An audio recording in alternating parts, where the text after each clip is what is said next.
Thank you, and I'm really happy to see such a good turnout for this morning's presentations. This is really an important topic, and I've been involved with sea level rise planning on Humboldt Bay for the last 7 years that we've been looking into this. I've been asked to address the sea level rise impacts that would relate to the agricultural production and the agricultural lands on Humboldt Bay, and they really are tidal inundation, stormwater flooding, rising groundwater, and saltwater intrusion. Those are the primary impacts that the ag lands are going to face with sea level rise. But I really want to take the time to acknowledge the work that really created the foundation for any of this planning effort to have occurred on Humboldt Bay. Cascadia Geosciences, with Jay Patton and his group, really broke new ground by doing the tectonic research on Humboldt Bay and uncovered that we actually are in a state of subsidence, and combining that with the regional sea level projections, we have the highest rate of sea level change on the entire West Coast.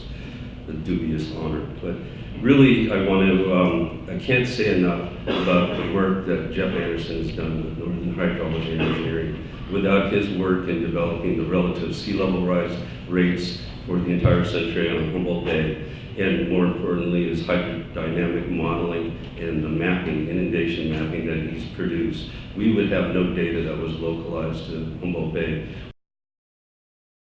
coast of California. So it's been a pleasure working with Jeff these last 7 years, but really think he should be acknowledged for his groundbreaking work. The Humboldt Bay Sea Level Rise Adaptation Planning Project was funded by the Coastal Conservancy, and they really should be thanked for their foresight in doing that funding to get the groundwork going. With that project, we did the first shoreline inventory and mapping and vulnerability assessment of all 102 miles of shoreline on the bay. The relative sea level rise projections that Jeff developed, his modeling and mapping was funded by that effort. But also that effort brought together an adaptation planning working group that was headed by the county and the Harbor District, and was sponsored by Coastal Ecosystems Institute, and both Jeff and I participated in that. That group produced an agricultural lands vulnerability assessment and adaptation strategies as part of its project. All of that information is available at the Humboldt Bay Harbor District's website. You can download all the files, all the meeting minutes, and all of the GIS shape files are available. Jeff also has produced those as KMZ files if you want to use it in Google Earth. But all of the inundation mapping information is available. Other efforts that have been going on in Humboldt Bay, the focus is now shifted to the local coastal programs, with the city of Eureka being one of the first to have done their vulnerability assessment and adaptation planning. Their planning is still ongoing. The city of Arcata has been funded also by the Coastal Commission and is engaged with doing both of those tasks. And Humboldt County is also active in doing its vulnerability assessment and adaptation planning. Caltrans District 1 did a climate change pilot study where they focused on Arcata Bay, and you wouldn't think that that would have an agricultural lands focus, but that's what they found out when doing their vulnerability assessment, is that the agricultural lands, and more importantly the shorelines that they have, are protecting the Highway 101 corridors. And which I didn't list here, but Joe will talk later today, is there's a current effort going on the future of Humboldt Bay bottomlands, and you'll get to hear from all three planning directors today too.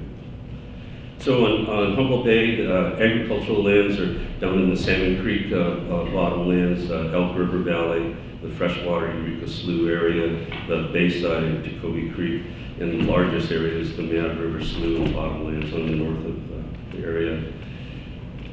There's two types of agricultural lands, at least from my perspective in doing planning, is that we have the diked former tidelands. There was almost 9,000 acres of salt marsh on Humboldt Bay, and beginning in around 1890, they were diked off from the bay and isolated from daily tidal inundation. And then we have other agricultural lands, which are really alluvial deposits from the Mad River or for freshwater or Elk River. And they're very different types of lands. They have very different characteristics, and they will be impacted very differently. So just keep that in mind when we're going through this today. And so we broke the bay up into 6 discrete hydrologic units to facilitate vulnerability assessment and adaptation planning. There's 3 bays and 3 major slough complexes. And what you're looking at here is the potential inundation footprint for 2 meters or 6 feet of sea level rise. And so this is the area that would be possibly impacted over the next century or longer or sooner. And so let's get into what are the impacts. Tidal inundation is the biggest threat to diked agricultural lands on Humboldt Bay. If the shorelines are breached, these areas would be tidally inundated now, not from sea level rise, but from existing tidal conditions, because many of these lands have actually compacted in elevation over the last 100 years that they've been diked off. Oxidation has reduced the soils as they've compacted, in some cases as much as 3 feet. And so these areas are really vulnerable for tidal inundation. Looking just at our record, this is the North Spit tide gauge, and if you look at just the highest tides of every year for the 40 years of record, you can see a clear trend that our high tides, our annual maximum tides, or king tides if you want to call them that, are going up. In that 40-year period, that trend represents almost a foot in increase just in the maximum tides. And it's important that those extreme tides, those are the tides that are likely to cause the shoreline breaching and overtopping and the tidal inundation. Relative sea level rise based on mean high water or the mean monthly high water will cause the conversion of lands, but it's really the extreme events that are going to initiate the changes. And this is what I think most everybody is afraid of seeing happen. It happened back in 2003 during the king tide, as well as high winds and a storm surge. We had a breach on Mad River Slough, and 400 to 600 acres were flooded instantly. They installed a water bag to keep the tidal water from going on the area, but if it wasn't really for Hurricane Katrina and FEMA's guilt of not funding flood districts enough, the local district here wouldn't have got $11 million to rebuild this shoreline. It may very well be exactly what we see now if it wasn't for that influx of money. So the dike shorelines on Humboldt Bay are in various states and conditions of cover and elevation. We have fortified shorelines, we have actively eroding shorelines. Most of the shoreline is in the range of 10 to 12 foot in elevation. Our average maximum tide for the year, or king tide, is almost 9, it's about 8.8 feet. The highest tide we've ever experienced on Humboldt Bay was 9.6 feet. It was the New Year's Eve storm of 2005 and 2006. The governor declared a state of disaster on Humboldt Bay because of that tide. When you go out and look at the bay during a king tide event, particularly that one, it's like a glass of water filled right to the lip. We're right at the point of spilling. And we had a lot of breaching, but not as catastrophic as what we saw in 2003. But we're really at a tipping point on Humboldt Bay based on the fact that those dikes were built more than a century ago. A century ago, the high tides were 1.5 feet lower than they are today.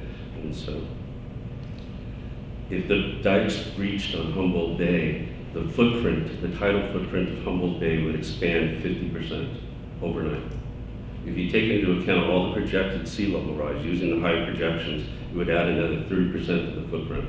So really, we're looking at a historical legacy of having diked off the bay, and those lands are vulnerable because they're actually lower than the salt marsh today.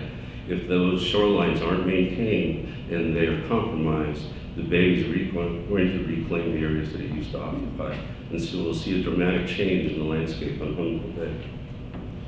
And this tipping point we're talking about is related between 2 and 3 feet in elevation.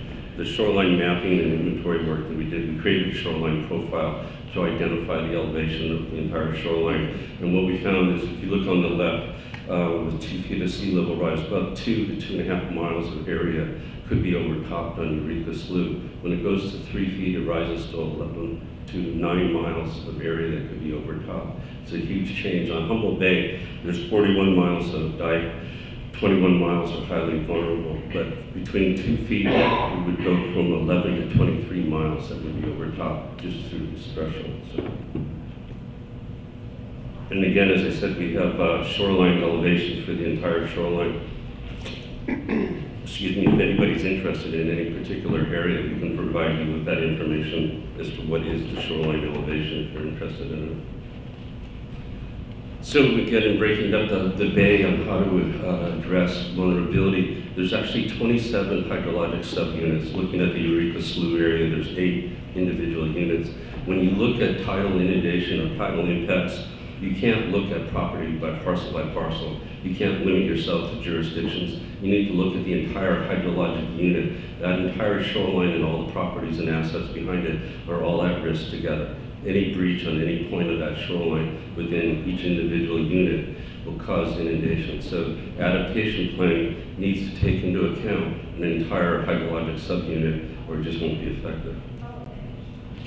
And to illustrate what we've accomplished so far on Humboldt Bay, looking at the Mad River, slough, and bottomland, we have mapped the shoreline. We know what kind of structure it's composed of. We know what kind of cover. We know the elevation of the shoreline, and we rated the vulnerability of the shoreline, and we've identified what segments on what parcels are highly vulnerable to breaching or being compromised.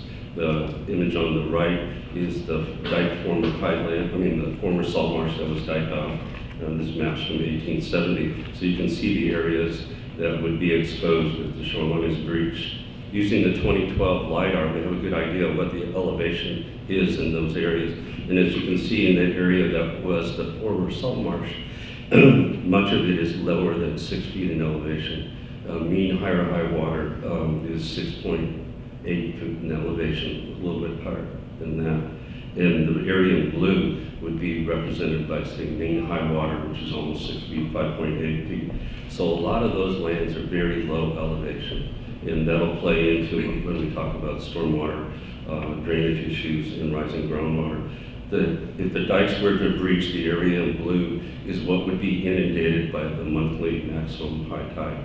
So it gives you an idea of what would be vulnerable. And it's pretty much almost exactly the boundary that occurred in 1870. And so when you look at all of Humboldt Bay, if you project 2 meters of sea level rise to 6 feet, all of the dike former tidelands would be inundated, and sea level rise would encroach on alluvial agricultural lands to the extent that's illustrated here in blue. So next two issues are somewhat related, so that's why I put them together. They're both really freshwater flooding impacts to agricultural lands that are in response to rising sea levels. The main issue with stormwater runoff is drainage and drainage capacity. There's 96 tide gates on Humboldt Bay. They need to be maintained and kept operable. If sea level rise comes up, the mean low water elevations will also rise. Many of these tide gates are set at mean low water elevation. So as tides, the low tides come up, the length of time that's available for those tide gates to allow the drainage of those lands is decreased. So if we're going to compensate for rising sea level rise, we're going to have to increase drainage capacity on these dike agricultural lands. And again, just looking at the various areas, the area in blue is less than 5 feet in elevation. And again, mean high water is higher than 5 feet in elevation. So when you have drainage issues from stormwater runoff, that's the part of the landscape that has standing water for a number of months during the winter. And as low tides come up, the standing water will creep up more into the orange areas that you see on the Eureka Slough complex. Looking at Elk River, it's really a different situation. They didn't have as much salt marsh. It's mostly alluvial areas. The area is much higher in elevation. They don't have stormwater runoff issues that impacted from tide elevations as much as they have flooding issues just from Elk River going over Bay. But when you look in South Bay and the Salmon Refuge area, you can see there's an awful lot of blue. It's an awful lot of low area. They have major drainage problems that are only going to get worse with rising sea level. If we look at the various tidal datums, mean low water, mean high water, and mean monthly maximum high water, they're related to different types of tidal habitats. They also give you an indication how over time with rising water elevations, these tidal datums are going to move up. Mean low water is sort of the interface or the boundary between open water habitat and the beginning of mudflats. And mean high water, which is about 5 feet in elevation, is the boundary between mudflats and salt marsh. And then looking at almost 8 feet is the boundary between salt marsh and what would be freshwater seasonal wetlands or pasture. But with 6 feet of sea level rise, open water would rise to 5 foot elevation. Right now it's minus elevation. Mudflats would rise to 11 feet in elevation. Salt marsh would go up to 13 or more feet in elevation. And if tide gates don't move and don't go up, you can just imagine the issue on drainage that's going to occur. But these habitats that are going over, these types, are going to migrate inland if there's room to migrate inland. But they just illustrate with rising tidal datums, this is the response based on the duration of inundation. So again, just to, for groundwater, to look at the surface elevations of what we have today and what would be tidally inundated, and looking at groundwater response. Again, going back, just keep this in mind when we look at the Mad River Slough and bottomlands. And Hoover issued a paper in 2015 that was really based on Dr. Willis's work of 2014 that he did for Jeff Anderson for the Humboldt Bay Sea Level Rise Adaptation Planning Project. And they looked at groundwater elevations. The image on the left illustrates some wells that were used, the data from wells were used, and it shows groundwater elevations. And it also, that black line shows you where the mean high or high water elevation is. And again, that's sort of where the blue boundary is for inundation on today. And what they did is they tried to look at what areas do we have groundwater that actually emerges on the surface. So we have standing water, and how far down is groundwater to the surface. The area in orange, red is 1 meter below the surface is where groundwater is, and the yellow is 2 meters. That's today's conditions. That's what they expect today's conditions. When you look at 1 meter of sea level rise, all of a sudden you see groundwater becomes emergent water, almost occupying the same footprint of what was mean high or high water when it was tidally connected. And you can see the huge expanse where groundwater now comes to within 1 meter of the surface. And then when you go to 2 meters of groundwater or sea level rise, you see the huge expanse of where groundwater now becomes standing emergent water. And so these are impacts that are significant. They will occur over time. I'm not really going to get into trying to tell you when that might occur, but I think we can all agree eventually water is going to rise to those levels. And these are the ways groundwater, which sits on top of the denser salt water, will respond to a rise in sea level. So saltwater intrusion oftentimes gets overlooked, but it's really significant when it comes to agricultural lands. And based on Jonathan's work that he provided me, we looked at the maps, and the majority of the irrigated lands are on the Mad River bottomlands. There's maybe 100+ acres in Eureka Slough bottomland and Elk River Gut, but there's almost 1,900 acres of irrigated land in the Mad River bottomlands. And you can see those boxes in blue in relationship to where the former salt marsh areas were. And so it's just on the western fringe of the irrigated lands. And that's important because as the sea levels rise, the saltwater intrusion on the groundwater will rise. Irrigated lands have wells, probably shallow wells. And projecting ahead with 6 feet or 2 meters of sea level rise, you can see that the tidal intrusion or the saltwater intrusion migrates quite a bit into the current irrigated lands location. And so the expectation would be is those wells would have more and more salt problems. Not as well illustrated on this, but sea level rise is also going to move up the Mad River. It's not just Humboldt Bay expanding, it's also going to move the tidal zone on Mad River, and those agricultural areas that are up in that zone would also be impacted. So to summarize, these diked agricultural lands are the most vulnerable agricultural areas to sea level rise on Humboldt Bay. They're unique because of their historical legacy of land use that started over 100 years ago, and because we really don't have one agency in charge of maintaining and repairing and enhancing those dike shorelines. It's been left to hundreds of individual property owners to do so. And as you'll hear later today from other speakers, the regulatory ecology is a tough one to negotiate. And so these are the lands that I think we need to really focus on. And the important thing about these lands is while we're focusing here on agriculture, it's these lands that we've located all of our critical utilities and transportation infrastructure because they're flat and they're open. We put Highway 101 there, the railroad was there. The railroad was put there because the the area was flat and open. PG&E located their gas lines along the Highway 101 corridor. Our optical fiber lines are also in the same area. The municipal water transmission lines traverse these areas just because it's convenient and easy. As these agricultural lands are impacted by sea level rise, access to those utilities is going to become much more difficult.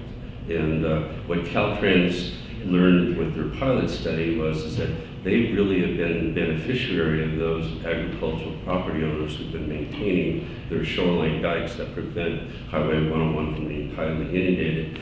And one of the outcomes of that study was, Caltrans would like to partner and collaborate with those property owners, and maybe that would be a way of protecting Highway 101 in the short term without huge capital investment into the highway itself. But again, the point being, they're not just agricultural lands, they're wildlife habitat, and they also support critical utility and transportation infrastructure.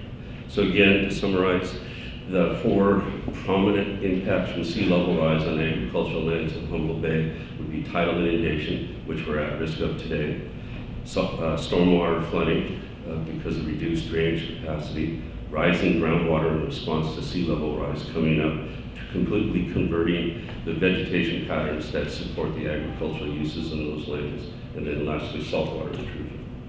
So in closing, the constituents out there would like to know what can be done, and they would like to know who's going to do something about sea level rise. Somebody needs to take the lead on this, and it really comes down to a planning matter. But we tried to give you the background today of just what are the impacts, what is the vulnerability, and the speakers following will talk about what we can do. Thank you.